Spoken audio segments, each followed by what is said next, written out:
नमस्कार विद्यार्थी मित्रांनो, स्वागत आहे आपल्या यूट्यूब चॅनल ज्याचं नाव आहे मोहित मोटिवेटेड एक्झाम चॅनल। आज आपण बघणार आहोत महा-टी-ई-टी म्हणजे महाराष्ट्र राज्य शिक्षक पात्रता परीक्षा 2025 रोजी होणाऱ्या बालमानसशास्त्र आणि अध्यापनशास्त्र संबंधित काही घटक।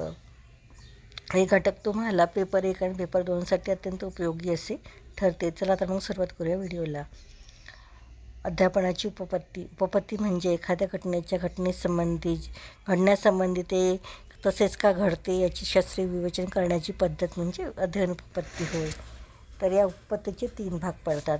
पहिला भाग आहे सहचर्यवादी उपपत्ती, दुसरा भाग आहे ते ज्ञानात्मक उपपत्ती आणि तिसरा भाग आहे आधुनिक किंवा अन्य उपपत्ती।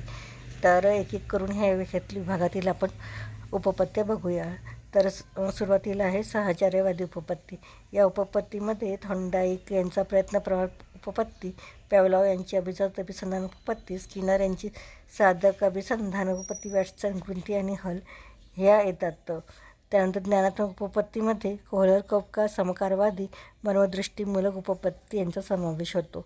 त्यानंतर आसुबेल यांची अध्ययन व उद्देशन उपपत्ती, जेरम ब्रुनर यांची ज्ञानात्मक उपपत्ती, लेविन यांची क्षेत्रीय उपपत्ती आणि आधुनिक अन्य उपपत्तीमध्ये डॉक्टर ब्लूम यांची प्रभुत्व संपादन उपपत्ती, अल्बर्ट बांडोरा यांची सामाजिक निरीक्षणात्मक अध्ययन पद्धती, तिसरं आहे माध्यमाती प्रक्रियाकरण प्रतिमान। तर ही झाली अध्यापनाची उपपत्त्या आणि त्यांचे प्रकार आणि त्या उपप्रकारामध्ये असणारे मानसशास्त्रज्ञ आणि त्यांच्या उपपत्त्या।